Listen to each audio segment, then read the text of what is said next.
Welcome back to all of you guys. Welcome in another video of MS Biology. In this video lecture, I am going to discuss about a chromosomal theory of a linkage and also the types of a linkage and comparison between the test class of a linked gene, that means incomplete and complete linkage, as well as also dihabit cross, that means law of independent assortment. Okay, so as in my previous video, I have discussed about that is the concept of the linkage and the properties of a linkage. So okay, so in this video I will focus on the what is the concept and what is the main features of a chromosomal theory for the linkage. Okay, so if you really want to know about this all these concepts, so stay tuned and watch this video till the end. So without losing of time, let's just start this video, the concept of the chromosomal theory of a linkage. Okay, so chromosomal theory of linkage was given by Margan and Castell in 1911, and the main features of this theory are as follows. Linked genes are stay together during the transmission from one to another generations. That means what? Linkage जो linkage के लिए जो chromosomal theory है वो ये बताती है कि जब भी कैरेक्टर्स जो ट्रांसफर होते हैं जनरेशन टू जनरेशन में, लिंक्ड जो जीन होते हैं वो हमेशा एक दूसरे के साथ में ही स्टे करते हैं, एक जनरेशन से नेक्स्ट जनरेशन में भी उनमें कोई भी रीअरेंजमेंट या उनका कोई भी कैरेक्टर का अल्टरेशन नहीं होता है, right.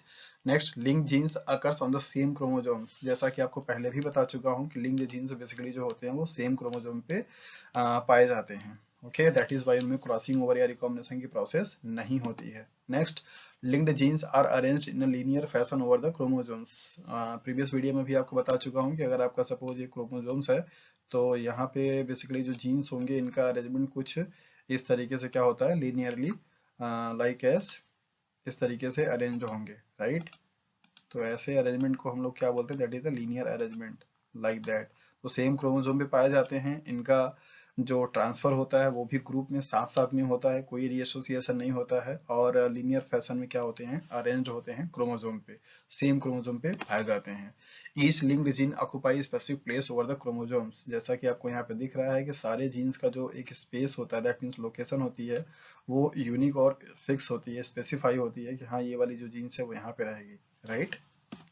Next, genes tends to maintain original parental combination. ये जो लिंक्ड जीन होते हैं इनकी एक सबसे यूनिक फीचर्स ये होता है कि ये जो भी पेरेंटल कॉम्बिनेशन होते हैं, मीन्स पेरेंटल जो ट्रेड्स होता है, उस चीज को लॉन्ग टाइम तक, लॉन्ग जनरेशन तक क्या करते हैं, मेंटेन रखने की एबिलिटी रखते हैं। दैट मीन्स इन पे कोई भी वेरिएशन नहीं आता, यहाँ पे कोई भी क्रॉसिंग ओवर या रिकॉम्बिनेशन की प्रोसेस नहीं होती है।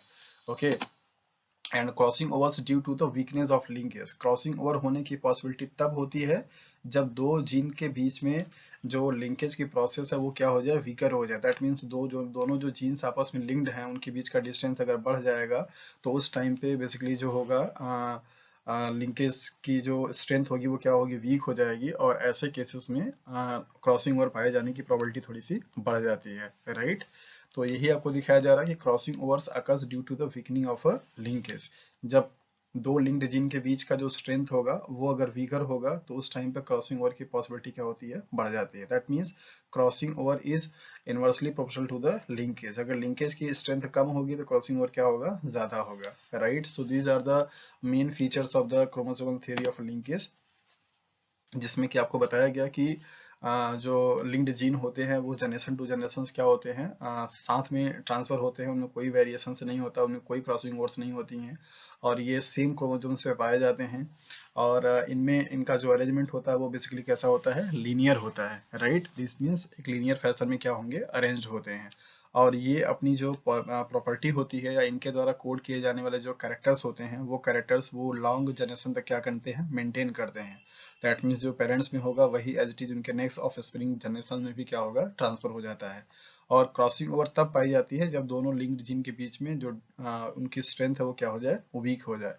Okay, so now come to the next, that is the types of linkage. So basically linkage को दो कैटेगरी में डिवाइड किया गया, complete linkage and incomplete linkage. जैसा कि नाम ही बता रहा है कि कंप्लीट मतलब कि लिंकेज की जो प्रोसेस होगी वो पूरी तरीके से क्या होगा, कंप्लीट होगा, मतलब वहां पे और कोई चीज की पॉसिबिलिटीज नहीं है। तो linkage which is not altered and inherited as such without any crossing over, ऐसे लिंकेज की प्रोसेस जिनमें कोई भी क्रॉसिंग ओवर होने की पॉसिबिलिटी ना हो और एज इट इज जैसा कि पेरेंटल में था वैसे ही ऑफस्प्रिंग में क्या हो जाए, ट्रांसफर हो जाए, तो उसको हम लोग बेसिकली क्या बोलेंगे, that is the complete linkage. Okay, so complete linkage जो होता है उसकी फिनोमिना रेयर होती है, बट ड्रोसोफिला के केस में क्या है, ये देखा गया है। ओके, दैट मीन्स हम ये कह सकते हैं कि जो पूरी तरीके से ट्रू कंप्लीट लिंकेज है वो सारे इंडिविजुअल्स में, सारे ऑर्गेन्स से पाए जाने की पॉसिबिलिटी बहुत ही रेयर रेयर होती है, लेकिन लिंकेज की ये जो प्रोसेस है वो ड्रोसोफिला में देखा गया।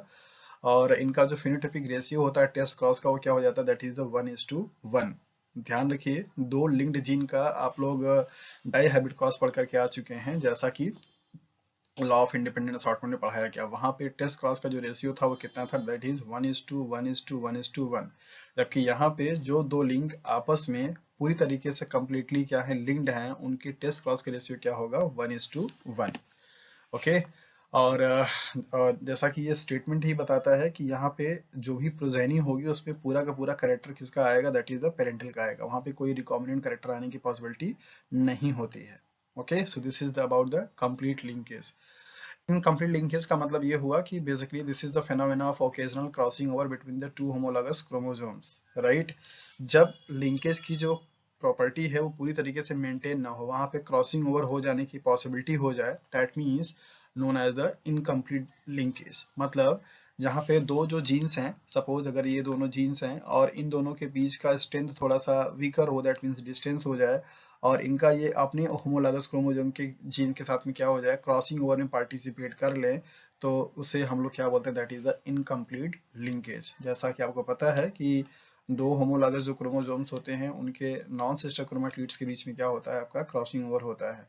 तो मान लीजिए ये दोनों होमोलॉगस क्रोमोसोम्स हैं और ये इसका दोनों क्या है, आपका नॉन सिस्टर क्रोमैटिड्स है।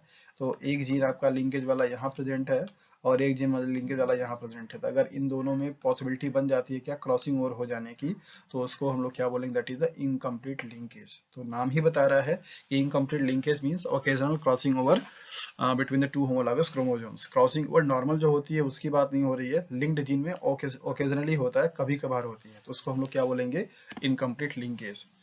One or more allele present in the linkage group are replaced by the other। Crossing over होने की वजह से जो आपका ये लिंकेज ग्रुप होगा, इसमें जीन जो प्रेजेंट होंगे उनका एक से एक या एक से ज्यादा जो एलिल्स होते हैं वो दूसरे से क्या होते हैं, रिप्लेस हो जाते हैं। दैट इज वाई वहां पे करेक्टर क्या होता है, डिफरेंट कॉम्बिनेशंस बन जाता है पेरेंट्स के अलावा। ओके, सो इनकम्प्लीट लिंकेज के द्वारा जो प्रोड्यूस होने वाले ऑफस्प्रिंग होंगे उनमें दोनों ही कैरेक्टर होगा, पेरेंटल भी होगा as well as recombinant type का भी होगा।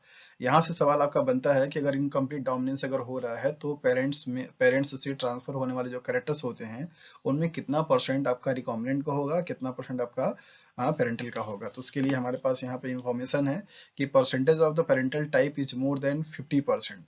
टोटल मतलब मेल एंड फीमेल दोनों कैरेक्टर की अगर हम लोग बात करें तो जो पेरेंट्स से ट्रांसफर होने वाला जो कैरेक्टर होगा वो 50% से ज्यादा होगा, जबकि रिकॉम्बिनेंट का क्या होगा, 50% से कम होगा।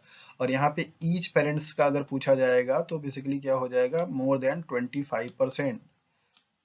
25% फादर से, 25% मोर देन मदर से, तो दोनों मिला के क्या हो जाएंगे, that is more than 50%। Okay, so individually means each parents share their combination their properties more than 25% for the next generation.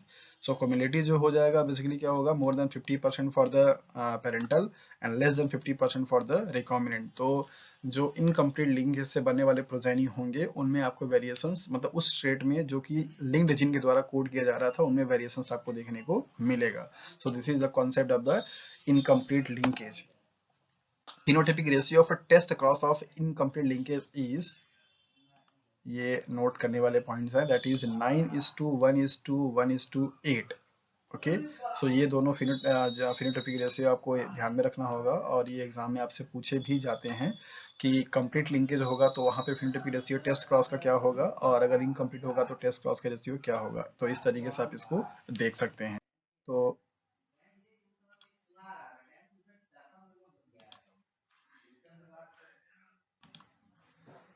So that's all about the concept of the linked theory of linkage gene. जो भी आपने देखा कि basically जो chromosomal theory है वो linkage की वो क्या बताती है, किस तरीके से कंप्लीट और इनकम्प्लीट लिंकेज का कॉन्सेप्ट क्या होता है, और उनके रेशियोज क्या आते हैं, ये सारी चीजें आप लोगों ने यहाँ पे देखा, उनका अरेंजमेंट भी क्या होता है, right. So that's all about that. If you have any doubt and inquiries regarding this video, so you are most welcome. You can ask your questions and doubts in the comment box. I will try to resolve them. Thank you and thanks for watching this video.